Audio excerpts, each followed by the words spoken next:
because you're gonna end up in some middle games where you're just down a pawn, and like a 23-2400 will be able to play it and they'll be able to understand how to create counterplay, but for 1500 you're likely to just trade down and lose a lot of end games because you're just missing a pawn.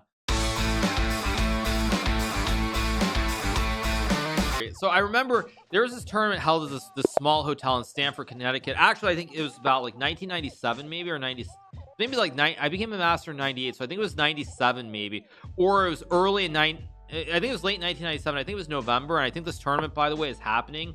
Actually, let me go to CCHS because let me see. 1 second.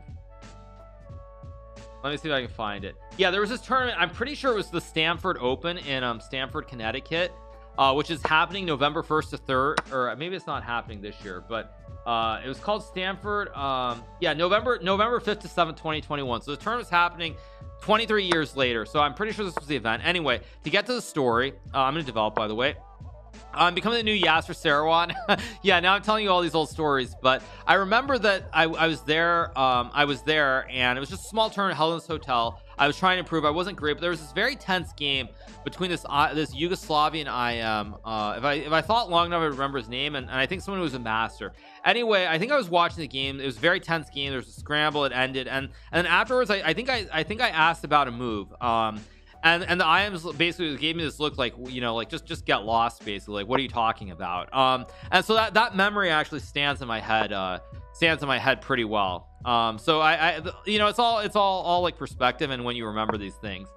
Thank you to Goes My Game for the Prime. Yeah, I just got this look like, you know, who the hell are you? What are you even like talking about, basically? Okay, let's go E6. I need to finish my development here, like bishop D6 and knight G7. Yeah. Yeah, it was like 97 or 98. I remember that. Yeah. Thank you to Tony. I like physics for the 3 months. Thank you so much. So, like, I mean, it's all a matter of how you put 2 and 2 together in life, really.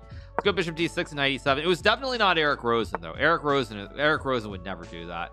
Let's go knight G7 here. I can play A6, queen C7. Let's go A6. The reason I play A6 is I want to put my queen on C7. Maybe something on a diagonal, but I don't want this pesky knight B5 with a fork. Let's castle. When was that the last time that I met Levy? No, Levy was Levy actually, had Levy been born in 97 or not? Probably pretty close, right? Okay, he goes 95. Good move, by the way. Good move by Trickster. I have a couple options here. I guess I can take the knight this way. I'm gonna take this way because I figure my bishop it's clogged on this diagonal, so should I probably get rid of it? And I can also maybe I can also F6 here. What's the cleanest way? I think I'm going to trade pieces. Pawn structure is very, very slightly preferable for me. Very, very slightly. I think I'm going to go here, though. Cover this diagonal. Maybe attack the pawn on B2. So, yeah. Imagine telling a kid to get lost and the kid becomes a 5-time US champion. Yeah, exactly. Yeah. But anyway, yeah, so that's what I would say, though, is why, again, when people think it's like, well, how can I actually deal with bad moves or not, like, lose my mind? I mean, I think it's just, like, from my perspective, I remember times when, like, people would be, like, would be rude to me, too. Let's go queen d4. Attack the knight. He can't move the bishop. It's a double attack on the pawn and the knight. That's why knight a4 is not a good move, objectively, here. Just b3. Of course, I just take the pawn. Free pawn here. Scotch a good opening to play. It depends on your style. It really depends on your style. If you like open, aggressive attacking positions, I think the Scotch is a great opening. Like, for example, XQC, to use an example, he's got that like aggressive nature to him, and so it's a great opening to play. Sure, he didn't know the theory. He lost the 6 moves in one game, but it's a lot more about the style than anything else. If the guy wasn't rude, maybe I wouldn't have become successful. Also possibly true. That's also true. No bonk class, you guys. We're trying to be instructive here. Yeah. No, it's true, actually. That's true. Like, I know in this day and age, you're supposed to be all super nice and everything, but I have to say that, like, you know, giving encouragement when someone plays bad or isn't doing things great, I think in some ways is actually detrimental. So let's take the bishop here and play like rook c8, queen c3. Like, sometimes you have to give people that motivation. You have to, like, you really do need to do that. Play rook c8, maybe queen c3 next move. Do I have memories of a kid going around playing open tournaments? A little bit, not a lot, but a little bit. Yeah, let's go queen c3. I can take and play like rook c8. Again, he's got what we call a backwards pawn here. this pawn's been pushed, so this pawn on c2 is just stuck here. For example, if you look at my pawns here on b7 and a6, this technically is a backwards pawn, but I can push it forward and push this one, or push this where it's connected. But this pawn is just stuck here. It's just completely glued. So I'm going to gang up on it. I'm going to triple stack and really go after it. Because if you could push the pawn to c4, it would be completely fine. But I'm just going to keep doing this. Do I recall my first US national title? Yes, I remember that tournament very, very well. It was pretty insane. So yeah, this pawn is just backwards, so it's kind of stuck here. I'll move the queen away, and I'll make, because my queen can't really attack the pawn, only the rooks can attack it. So queen in front doesn't make the most sense here. Are losses more memorable? I mean, losses are painful. Memorable is the wrong word. Memorable can only apply to like good results in chess. Painful, losses are always painful. Good knight f4, attack the queen. I'm just gonna stick the rook on c3 anyway, and the pawn is just glued. Like, that doesn't mean I can win the pawn, but it's just glued and he's tied down, having to defend it every which way.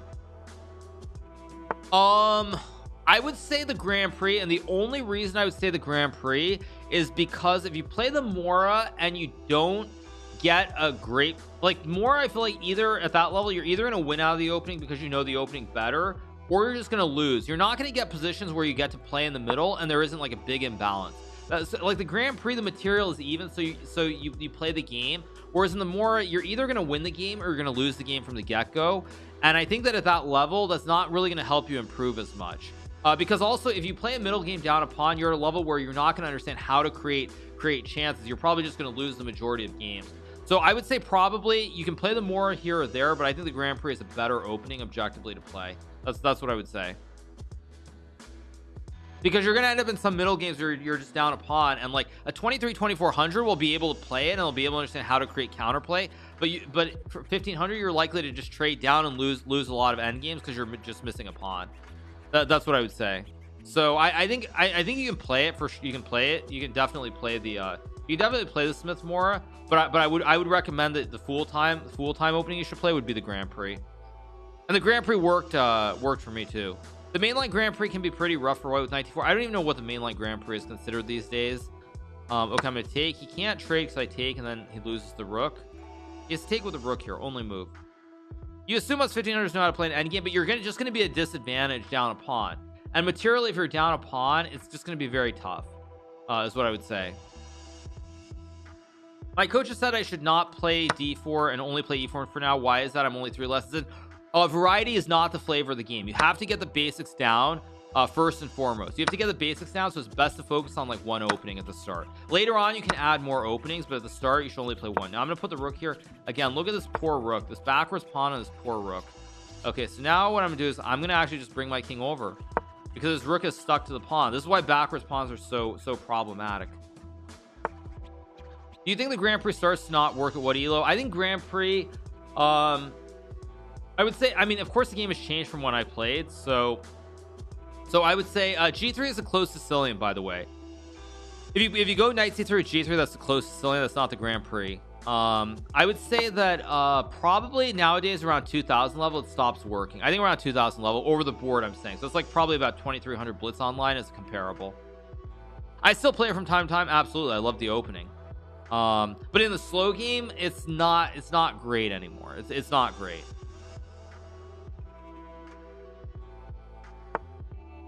It goes king g4 again. I'm just gonna bring my king. His king's not actually getting in anywhere.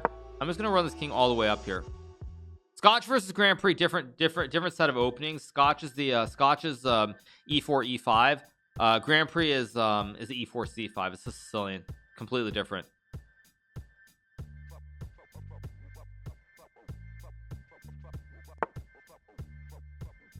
I play a lot of Hikaru and 1d4 around 1500. I think it's specific I should look into adding to my repertoire. So based on the openings you just said, that probably means you're more of a positional player. If you want to add something else, I mean, d4 it's always tough.